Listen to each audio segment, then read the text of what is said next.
Assalamualaikum warahmatullahi wabarakatuh. Perkenalkan kami dari kelompok 1 akan menjelaskan materi hubungan hadis dengan Al-Quran. Sebelum itu, izinkan saya memperkenalkan anggota kelompok kami. Yang pertama ada Faris, kedua ada Faiz Sofwan, dan yang ketiga saya Khairuddin. Baik, selanjutnya saya akan memberitahu materi apa saja yang akan kami jelaskan. Pertama ada pengertian hadis, kedua sinonim hadis, ketiga, ada bentuk-bentuk hadis. Keempat, hubungan hadis dengan Al-Quran. Dan yang kelima, perbedaan Al-Quran, hadis qudsi, dan nabawi. Baik, mari kita mulai dari materi pertama, yaitu pengertian hadis. Pengertian hadis ada yang secara etimologi dan terminologi. Secara etimologi, hadis adalah kata benda dari kata hadis yang berarti pembicaraan. Kata hadis mempunyai beberapa arti, yaitu yang pertama ada jadid, yang berarti baru, sebagai lawan dari kata kodim, yang arti terdahulu. Dalam hal ini yang dimaksud kodim adalah kitab Allah Subhanahu wa Ta'ala, sedangkan yang dimaksud jadid adalah hadis Nabi Shallallahu Alaihi Wasallam. Namun, dalam rumusan lain, mengatakan bahwa Al-Quran disebut wahyu matslu karena dibacakan oleh malaikat Jibril, sedangkan hadis adalah wahyu ghairil matslu sebab tidak dibacakan oleh malaikat Jibril. Yang kedua ada qorib, yang berarti dekat atau dalam waktu dekat belum lama. Yang ketiga ada khobar, yang berarti warta berita, yaitu sesuatu yang dipercakapkan dan dipindahkan dari seseorang kepada seseorang. Hadis selalu menggunakan kata ungkapan akhbarona, anba'ana, hadatsana, yang artinya mengabarkan kepada kami, memberitahu kepada kami, dan menceritakan kepada kami. Dari makna terakhir inilah diambil perkataan hadis Rasulullah yang jamaknya ahadits. Sedangkan pengertian hadis secara terminologi, terjadi perbedaan antara pendapat oleh ahli hadis dengan ahli usul. Ulama ahli hadis ada yang memberikan pengertian hadis secara terbatas dan ada yang memberikan pengertian secara luas. Pengertian hadis secara terbatas diantaranya yang diberikan oleh Mahmud Tahan, yaitu hadis adalah sesuatu yang disandarkan kepada Nabi baik berupa perkataan, perbuatan, persetujuan, atau sifat. Lalu ada ulama hadis lain yang memberikan pengertian hadis. Ialah hadis merupakan segala ucapan Nabi Shallallahu Alaihi Wasallam, segala perbuatan dan segala keadaannya.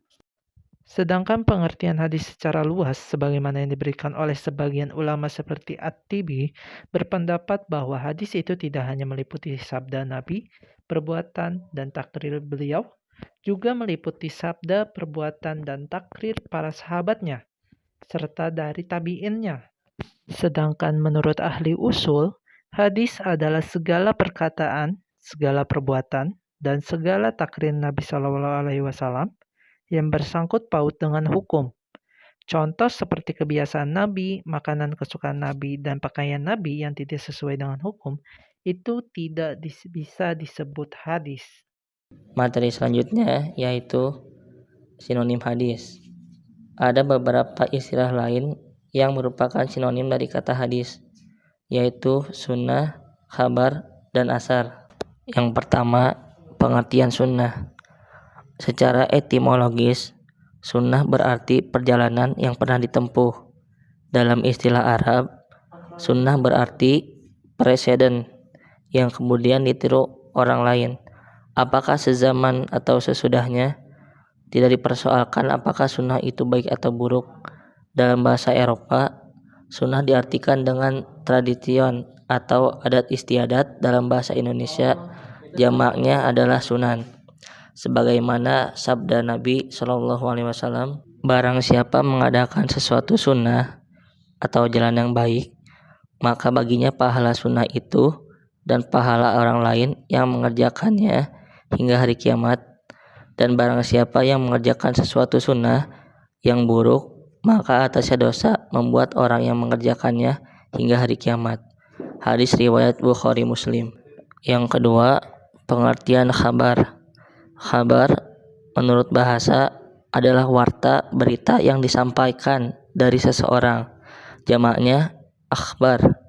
Secara istilah, Menurut ulama hadis, merupakan sinonim dari hadis, yakni segala yang datang dari Nabi, sahabat, dan tabi'in.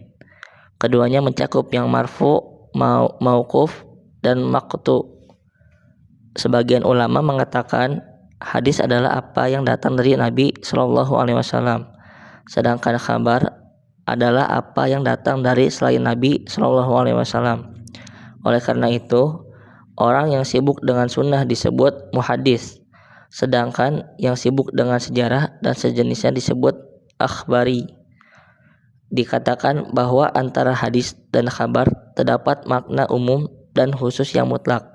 Jadi setiap hadis adalah kabar tetapi tidak sebaliknya. Yang ketiga, pengertian asar. Asar menurut bahasa adalah bekas sesuatu atau sisa sesuatu, berarti nukilan. Jamaknya asar atau usur. Sedangkan menurut istilah jumhur ulama artinya sama dengan kabar dan hadis. Para fuqaha memakai perkataan asar untuk perkataan ulama salaf, sahabat, tabi'in, dan lain-lain. Ada yang mengatakan asar lebih umum daripada kabar. Imam Nawawi menerangkan bahwa fuqaha Khurasan menamai perkataan sahabat mauquf dengan asar dan menamai hadis Nabi marfu' dengan kabar. Ada perbedaan hadis dengan as-sunnah, al-khabar, dan al-athar. Dari penjelasan di atas, maka tampaklah ada persamaan dan perbedaan antara pengertian hadis dan sinonimnya. Perbedaannya sebagai berikut. Hadis adalah segala yang disandarkan kepada Nabi Muhammad SAW, baik berupa perkataan qauli, perbuatan fi'li, maupun ketetapan takriri. Sunnah, segala yang diperintahkan, dilarang, dan dianjurkan oleh Nabi Muhammad SAW, baik berupa perkataan maupun perbuatan, dan merupakan kebiasaan yang dilakukan berulang kali. Kabar adalah sesuatu yang datang dari selain Nabi. Asar adalah sesuatu yang berasal dari sahabat Nabi. Bentuk-bentuk hadis. Terdapat 5 macam hadis. Yang pertama yaitu hadis qauli, yang dimana hadis yang dimaksud dengan hadis qauli adalah segala perkataan Nabi Shallallahu Alaihi Wasallam yang berisi berbagai tuntutan dan petunjuk hukum syara, seperti peristiwa-peristiwa dan kisah-kisah baik yang berkaitan dengan aspek akidah, syariah maupun akhlak. Contohnya seperti hadis Nabi Shallallahu Alaihi Wasallam yang berbunyi innamal a'malu binniyat walikulli imri'in ma nawa, yang artinya sesungguhnya keberadaan amal-amal itu tergantung dengan niatnya, dan seorang hanyalah akan mendapatkan sesuatu sesuai dengan niatnya. Jika kita tarik menurut prioritas atau pemeringkatan dari 3 hadis ini, hadis qauli ini menempati urutan pertama dari bentuk-bentuk hadis yang lainnya. Urutan ini menunjukkan kualitas hadis qauli yang menjadi hadis dengan kualitas pertama di atas hadis fi'il dan juga takriri. Yang kedua ada hadis fi'il. Yang dimaksud dengan hadis fi'il adalah segala perbuatan Nabi Shallallahu Alaihi Wasallam yang menjadi anutan perilaku para sahabat pada saat itu dan juga menjadi keharusan bagi semua umat Islam untuk mengikutinya, seperti praktek wudu, praktek sholat 5 waktu, dan juga praktek manasik haji.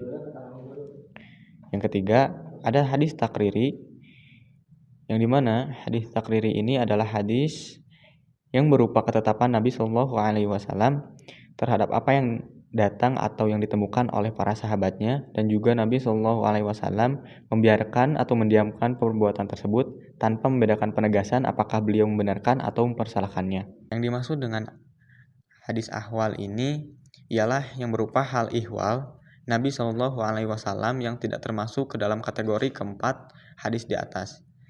Ulama hadis menerangkan bahwa yang termasuk pada hal ahwal ialah segala pemberitaan tentang Nabi Shallallahu Alaihi Wasallam, seperti yang berkaitan dengan sifat-sifat kepribadiannya, perangainya atau khuluqiyah, keadaan fisiknya, karakteristik, sejarah kelahiran, dan kebiasaan-kebiasaan Nabi Shallallahu Alaihi Wasallam.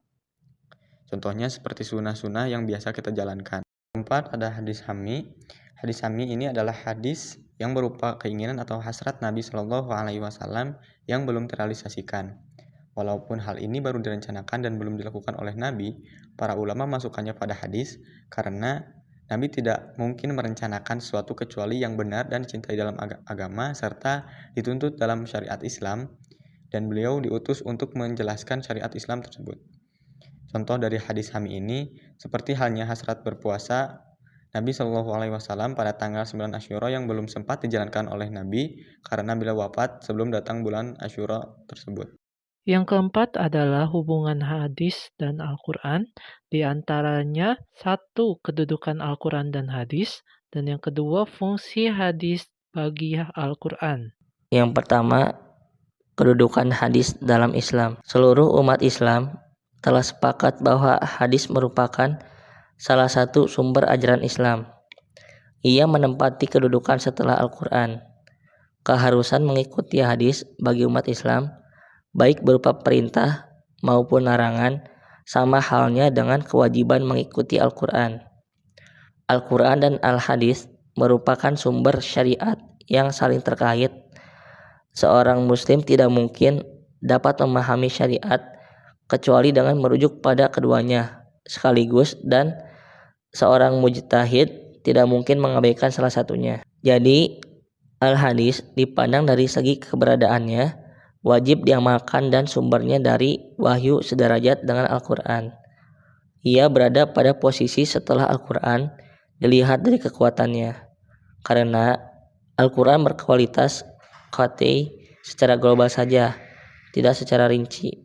Di samping itu, Al-Quran merupakan pokok, sedangkan sunnah merupakan cabang, posisinya menjelaskan dan menguraikan.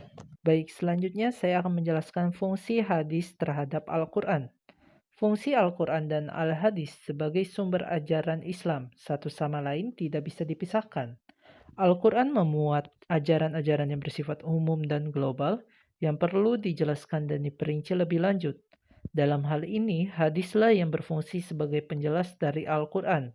Fungsi hadis agar semakin jelas sebagai berikut.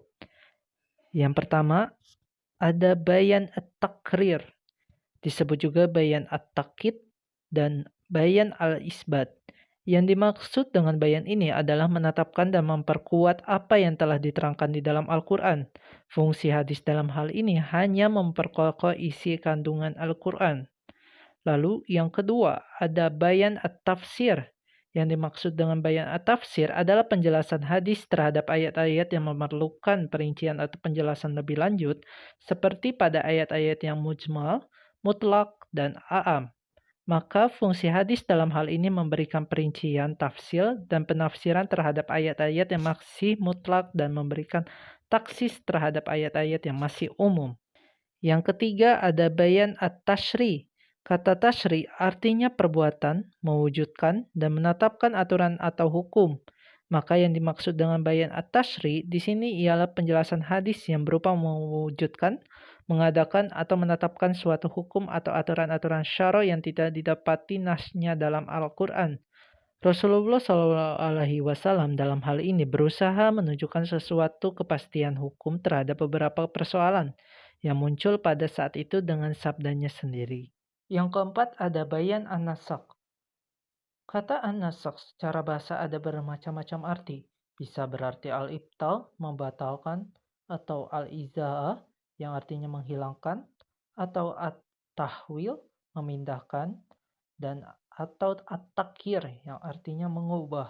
Menurut ulama mutaqaddimin bahwa yang disebut bayan an-nasakh ialah adanya dalil syara' yang datangnya kemudian. Dari pengertian di atas, bahwa ketentuan yang datang kemudian dapat menghapus ketentuan yang datang terdahulu. Hadis sebagaimana ketentuan yang datang kemudian daripada Al-Quran dalam hal ini dapat menghapus ketentuan atau isi kandungan Al-Quran. Demikian menurut pendapat ulama yang menganggap adanya fungsi bayan an-nasakh. Lanjut ke dalam perbedaan antara hadis nabawi, hadis qudsi, dan juga Al-Quran. Yang pertama, hadis nabawi redaksi dan maknanya dari Nabi Shallallahu Alaihi Wasallam, sedangkan hadis qudsi redaksi dari Nabi tetapi maknanya dari Allah Subhanahu Wa Taala. Dan Al-Quran redaksi dan maknanya dari Allah Subhanahu Wa Taala. Yang kedua, hadis nabawi berasal dari ijtihad Nabi dengan panduan wahyu, Sedangkan hadis qudsi disampaikan melalui ilham atau mimpi, dan Al-Quran diwahyukan oleh Allah melalui malaikat Jibril. Yang ketiga, periwayatan dari hadis nabawi boleh dengan maknanya saja. Kali ini sama dengan hadis qudsi yang periwayatannya juga boleh dengan maknanya saja, tetapi Al-Quran periwayatannya harus dengan makna dan juga lafaznya. Yang keempat, hadis nabawi umumnya diriwayatkan secara ahad, sedangkan hadis qudsi umumnya juga diriwayatkan secara ahad, tetapi Al-Quran seluruh periwayatannya harus mutawatir. Yang kelima, hadis nabawi bukan merupakan mukjizat Nabi, hadis qudsi juga sama, bukan merupakan mukjizat Nabi, tetapi Al-Quran merupakan mukjizat Nabi Shallallahu Alaihi Wasallam. Yang keenam, hadis nabawi membacanya bukan ibadah, sama hadis qudsi juga sama, di mana membacanya bukan ibadah, tetapi Al-Quran membacanya termasuk ibadah.